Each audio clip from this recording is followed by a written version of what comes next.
Hello friend, मैं Rakesh Roshan learn tech to tech channel से। यार ये मेरा एमसी एंट्रांस के कंप्यूटर अवेयरनेस सेक्शन का नेक्स्ट वीडियो है, जिसमें आज हम लोग देखेंगे डिजिटल लॉजिक गेट्स। इस वीडियो में हम लोग देखेंगे कि लॉजिक गेट्स कितने टाइप के होते हैं, उसके ट्रूथ टेबल क्या होते हैं, और ट्रूथ टेबल को देख के कुछ प्रॉपर्टीज को भी समझने की कोशिश करेंगे। चलिए स्टार्ट करने से पहले जस्ट मैं आपसे रिक्वेस्ट करता हूं कि अगर अभी तक आपने मेरे चैनल को सब्सक्राइब नहीं कर रखा है तो सब्सक्राइब कर ले, और बगल में जो बेल है उसे जरूर क्लिक करें, जिससे मेरे जितने भी नए वीडियोस हैं उनका नोटिफिकेशन आपको मिलता रहे। तो चलिए स्टार्ट करते हैं।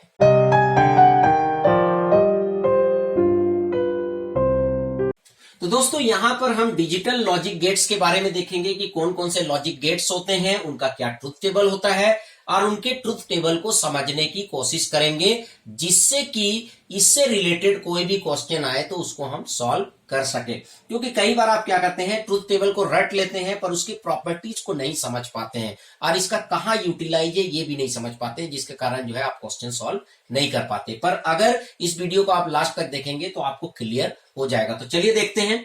तो सबसे पहला हमारा एंड गेट होता है। तो एंड गेट को हम रिप्रेजेंट इस तरीके से करते हैं, जैसे यहां डायग्राम में दिख रहा है। एंड का मतलब होता है एक्स डॉट वाई, एंड को रिप्रेजेंट करते हैं डॉट से। तो यहां पर आप देख रहे हैं एक्स वाई है, एक्स डॉट वाई है। इसका प्रॉपर्टी ये होता है कि ये ट्रू तभी होता है जब दोनों ट्रू हो। एंड का प्रॉपर्टी क्या होता है, ये ट्रू तभी होता है जब दोनों ट्रू हो। अगर इसमें से एक भी फॉल्स हो, जैसे यहां पर 0 0 का मतलब दोनों ही फॉल्स हो गए, इसमें ये x का वैल्यू फॉल्स है, इसमें y का वैल्यू फॉल्स है। अगर आपके जितने भी इनपुट्स हैं उसमें एक भी अगर आपका फॉल्स होगा तो आपका रिजल्ट क्या होगा, फॉल्स आएगा। ट्रू तभी होगा जब आपके सारे कंडीशंस ट्रू होंगे। तो ये जो है एंड गेट का प्रॉपर्टी होता है। उसके बाद आते हैं और गेट में। तो और को हम इस तरह से रिप्रेजेंट करते हैं, इसको हम लोग x प्लस वाई लिखते हैं। और को हम क्या लिखते हैं, x प्लस वाई। तो x प्लस वाई का मतलब हो गया x और y। तो और में क्या होता है, और का प्रॉपर्टी ये है कि आपके जितने भी इनपुट्स हो, चाहे 2 हो, 4 हो, 6 हो, ठीक है, अगर उसमें से एक भी इनपुट अगर आपका ट्रू है, मतलब एक भी इनपुट अगर आपका 1 है, तो आपका जो रिजल्ट आएगा वो ट्रू आएगा, मतलब 1 आएगा। ये आपका फॉल्स तभी होगा जब आपके सारे कंडीशंस फॉल्स होंगे। जैसे यहाँ x भी फॉल्स है, y भी फॉल्स है, तो यहां पर रिजल्ट आपका फॉल्स आ रहा है। यहाँ 0 का मतलब फॉल्स होता है, 1 का मतलब ट्रू होता है। उसके बाद आते हैं नॉट। तो नॉट क्या करता है कि आप जो भी इनपुट देते हैं उसको इन्वर्ट कर देता है, उल्टा कर देता है। यहां पर जो बबल है, ये बबल जहां पर भी है उसका मतलब ये समझिएगा कि जो इनपुट आएगा उसको उल्टा कर देगा, ठीक है। तो x को क्या कर देगा, x डेस। तो अगर 0 देंगे तो ये 1 हो जाएगा, 1 देंगे तो 0 हो जाएगा। तो इसको हम लोग बोलते हैं नॉट। उसके बाद आते हैं बफर। इसके बारे में काफी कम लोगों को मालूम होता है। कहीं पर अगर इस तरह का जो है अगर डायग्राम बना रहता है तो लोगों को समझ में नहीं आता है ये क्या है। एक्चुअली इसमें आपका जो भी आप इनपुट देते हैं उस पर कोई फर्क नहीं पड़ता है। x देंगे तो x ही निकलेगा, तो 0 देंगे तो 0 ही आएगा, और 1 देंगे तो 1 ही आएगा। बट बफर कहाँ यूज होता है, जहां पर अगर आप कुछ डेटा भेज रहे हैं और उसको थोड़ा देर के लिए आपको कहीं स्टोर करके रखना है, ठीक है। जैसे रैम में क्या होता है, काफी देर के लिए स्टोर होता है जब तक कि आप कंप्यूटर को स्विच ऑफ नहीं करते हैं, ठीक है। हार्ड डिस्क में परमानेंटली स्टोर होता है। पर ये बफर में क्या होता है कि ये जो भी आप x का वैल्यू देंगे ये थोड़ा देर के लिए होल्ड रखेगा। यहां पर स्टोर नहीं बोलेंगे, जैसे होल्ड रखेगा इसको। जैसे ही दूसरा वैल्यू आएगा फिर ये हट जाएगा। तो जो भी आप वैल्यू देंगे सेम वैल्यू आपको मिलेगा, दैट इज द बफर। कई बार बफर से रिलेटेड क्वेश्चन भी पूछे जाते हैं कि बफर क्या होता है, इसका क्या यूटिलाइज है। तो इस तरह से भी क्वेश्चन आते हैं। उसके बाद नेक्स्ट जो हमारा लॉजिक गेट है वो है नेंड।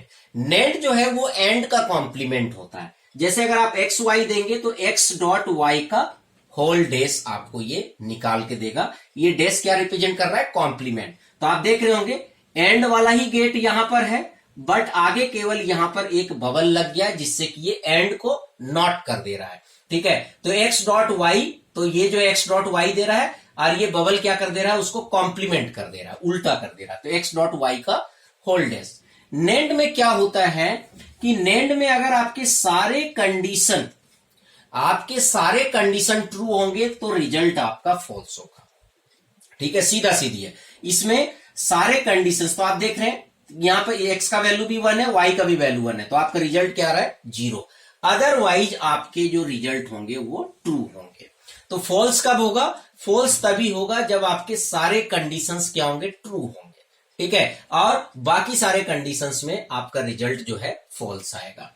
ठीक है, तो this is called the NAND. तो ये देख रहे हैं एंड का उल्टा है। एंड में क्या होता था, सारे ट्रू होने पे ट्रू होता था, बाकी में फॉल्स होते थे। यहां पर क्या है, सारे ट्रू होने में फॉल्स हो रहा है और बाकी में ट्रू हो रहे हैं। ठीक है, ये आपको ये जो जिस तरह से मैं समझा रहा हूं, ये 0 0 0 1 के अलावा ये जो मैं समझा रहा हूं कि सारे ट्रू होने पे फॉल्स होंगे और बाकी केसेस में जो है ट्रू होंगे, ये प्रॉपर्टी आपको याद होना चाहिए, क्योंकि यही जो है आपके थ्योरेटिकली क्वेश्चंस में घुमा फिरा के पूछेंगे। ये प्रॉपर्टी आपको पता होना चाहिए। उसके बाद नॉर जो है, नॉर क्या होता है, जो आपका और गेट है उसका कॉम्प्लीमेंट होता है। तो यहां पर देख रहे हैं ये बिल्कुल और गेट वाला ही बना हुआ है, बट उसके आगे केवल एक बबल दिया हुआ है। तो और में क्या होता है, एक्स प्लस वाई, बबल दे रहे हैं तो एक्स प्लस वाई का होल डेस हो रहा है। इस केस में क्या होता है, इस केस में जब आपका दोनों फॉल्स होगा तभी आपका रिजल्ट क्या होगा, ट्रू होगा। मतलब नोर में जब आपके सारे कंडीशंस फॉल्स होंगे तो रिजल्ट ट्रू होगा, और नेंड में क्या होगा, जब सारे कंडीशंस ट्रू होंगे तो रिजल्ट फॉल्स होगा।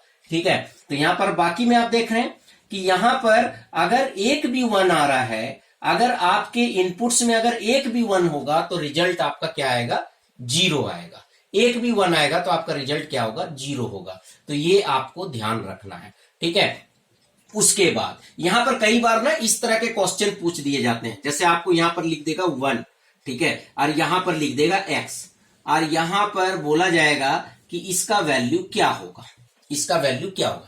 अब आप सोचोगे x का वैल्यू तो दिया नहीं हुआ है, तो फिर हम कैसे बता पाए कि f का वैल्यू क्या होगा। ठीक है, तो यहां पर क्लियर है कि अगर एक भी इनपुट 1 है तो आपका रिजल्ट क्या आ रहा है, 0 आ रहा है। तो यहां पर चाहे x का कोई भी वैल्यू हो, यहां पर आपका रिजल्ट क्या आएगा, 0 आएगा। इसको आप देख भी सकते हैं, 1 है और x है, तो यहां पर क्या होगा, 1 प्लस एक्स का होल डैश।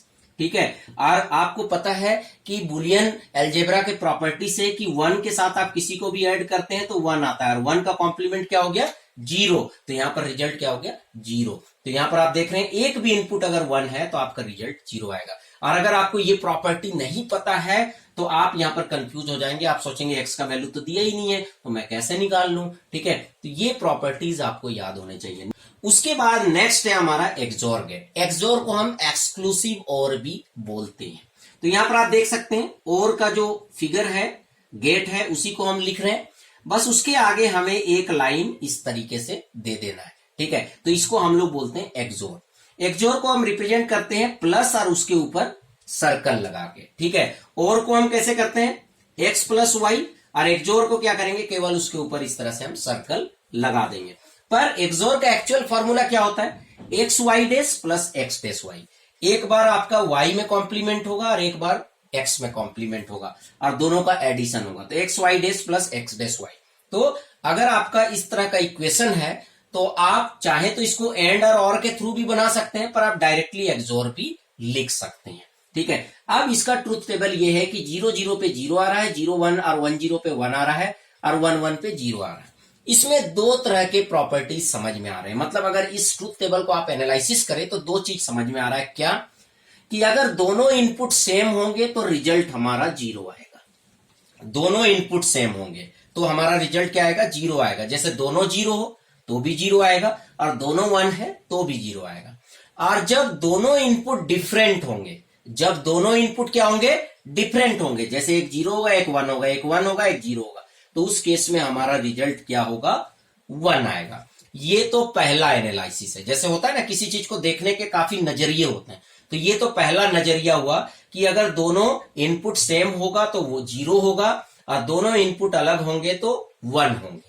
अब दूसरा नजरिया क्या है, दूसरा नजरिया ये है कि अगर आपका एक भी इनपुट 0 है, अगर आपका एक भी इनपुट 0 है तो रिजल्ट में जो दूसरा इनपुट है वही आएगा। तो आप देख रहे हैं यहां पर 0 है, यहां पर 0 है, यहां पर 0 है, तो इसका रिजल्ट क्या आ रहा है, 0 1 और यहां पर 1। मतलब अगर आपके एक्सोर में एक भी इनपुट 0 है तो दूसरा जो इनपुट होगा वही एज ए आउटपुट आगे जाएगा। जैसे यहां पर मैंने आपको नॉर के बारे में बताया था, उसी तरह अब मैं एक्सोर का बताता हूं।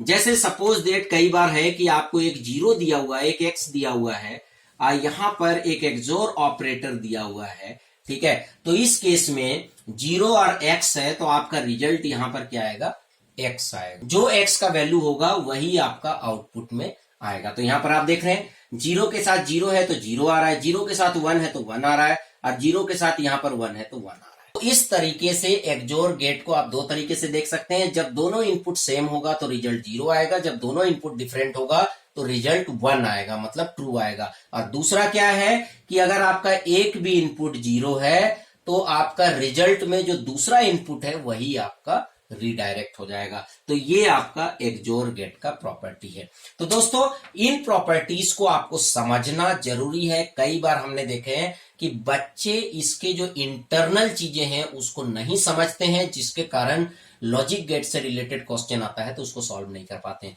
तो चलिए फ्रेंड, आई होप कि आपको वीडियो अच्छा लगा होगा। अच्छा लगा तो लाइक करें, शेयर करें, कमेंट करें, और अगर अभी तक आपने मेरे चैनल को सब्सक्राइब नहीं कर रखा है तो सब्सक्राइब कर लिया, बगल में जो बेल है उसे जरूर क्लिक करें, जिससे मेरे जितने भी नए वीडियोस हैं उनका नोटिफिकेशन आपको मिलता रहे। Thank you and good bye.